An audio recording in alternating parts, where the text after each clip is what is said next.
ご視聴ありがとうございます。今回は10月に購入した道具紹介したいと思います。1つ目、ライルのカプラー外しプライヤー。名前の通り、電装のカプラーを外すための道具です。こんな具合に使います。特徴的な先端形状となっていまして、カプラーの爪部分と裏側の本体部分をしっかりと掴んで、外しにくいカプラーを簡単に外せるというアイテム。がっちり固着してそうなカプラーや硬くて外すの嫌だと思っていたカプラーもすんなり外すことができます。先端のサイズはこのくらい。思ったよりも高さ方向に出っ張ります。ハーネス間のカプラーはほぼ問題ないですが、インジェクターやイグニッションなど位置が固定されたカプラーの場合使えないこともございます。それからパソコン関係で使えるかもと期待してましたが、グラボは先入らず使えませんでしたし、ものによっては ATX の24ピンもメモリと干渉してしまうでしょう。使いやすい道具ではありますが、普段使いはほとんどしていません。攻撃性の高さが理由です。これで外すと大なり小なりカプラーに傷がついてしまいます。樹脂相手に金属の尖った部分で掴みますから、当然といえば当然。固着しているであろう久々に外すカプラーや、外すのが鬼だるいカプラーに限定をして使っています。そういったカプラーって他の外し方しようとしても壊してしまうことは多いですから、このカプラー外しプライヤーは良いソリューションになり得ると感じたっすね。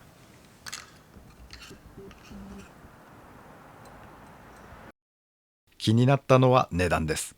海外製品ですから為替の影響が大きく、少し前の感覚でいくと3000円くらいかなと思っていたアイテムですが、およそ倍ほどの価格で売ってます。想像してたよりは高いなと感じてしまいました。確かに特殊工具寄りなので高価になってしまうのも理解はできますが、カプラー外れないって DIY でメンテ始めて結構早い時期に遭遇する事象に思いますから、もう少しリーズナブル、お求めやすい価格だと買いやすくなりそうです。セールになるのを期待したいアイテムです。値段の話ついでに触れておきますが、この道具似た製品がお安く売ってます。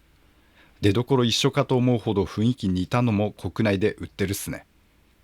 ベントノーズ先端曲げタイプは珍しいのでライルを使っておりますが、強烈に力入れるものでもないですから、ストレートタイプは他社品どうかななんてふわふわしたことも考えてしまいます。ライルの本体見てみますと、特許出願中の文字が入ってます。ちゃんと調べてはいないのでどこがオリジナルかは分かりません。私はライルを信じてこれを勧めますが、しかし比べてしまえば高いですから、いろいろと探してみるのが現代では賢いとされるんだろうなとも、歯切れ悪いですけど思いました。ライルのカプラー外しプライヤー37980。カプラー外し系の道具って言いづらいんですけど、使ってみるとがっかりしちゃうものも多いですが、これは使いやすいと感じたアイテムです。電装系のよくある悩みを解決してくれるかもしれないアイテム。お悩みの方ご検討ください。2つ目、クニペックスのエンドカッティングニッパーの小さいやつ。フラッシュカットができるタイプです。縦方向に使うニッパーで爪切りみたいな使い方っすね。タイラップを切るために導入しました。これはパソコンケースの配線をまとめている部分なのですが、スペースの問題から一般的なニッパーは刃先が入らず使えないのです。今までは横から慎重に切って処理をしてましたが、このクニペックスなら縦に入れてさっと切ることが可能です。品番は115が入っていますが、全長は 110mm くらい。コンフォートグリップとリターンスプリングがついてます。合わせ部分は贅沢に3枚合わせ。刃先はこんな感じ。タイラップ切るにはオーバースペックに感じるくらいに切れます。スパッというよりはパチンという感じ。説明によるとセミフラッシュカットとのこと。爪でなぞるとわずかに引っかかる程度に刃先は面取りがされています。タイラップを切ってみた断面がこちらです。指でなぞって引っかかりはありません。ヘッドは綺麗な磨きの仕上げ。メッキが落ちることがないのでゴミを嫌う箇所で使えます。使用感はいいです。個人的には普通なニッパーよりも使える箇所では好みかもと感じてます。爪切りでも私そうなんですけど、一般的なニッパーの形よりもこの刃の向きの方が切る場所を繊細に狙いやすいというのか、細かな作業では扱いやすさを感じてます。ただ使える箇所ではとお伝えした通り、使えない箇所というか切れない対象というのがございます。スペース的に刃が入らないとかではなくて、刃の後ろ側に奥行きがないためです。そのため切断できるものに制限が出まして、長くて幅のあるものは切ることができません。一般的なタイラップを切る際も、太いものになるとまず斜めに予備カットを入れてから本番用カットをすることになります。結局普通のニッパーと併用をしています。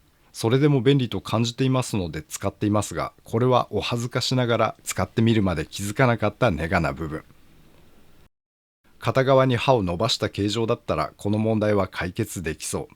クニペックスの7221とか競馬や角田さんで販売しているこういった形の製品も試してみたいですね。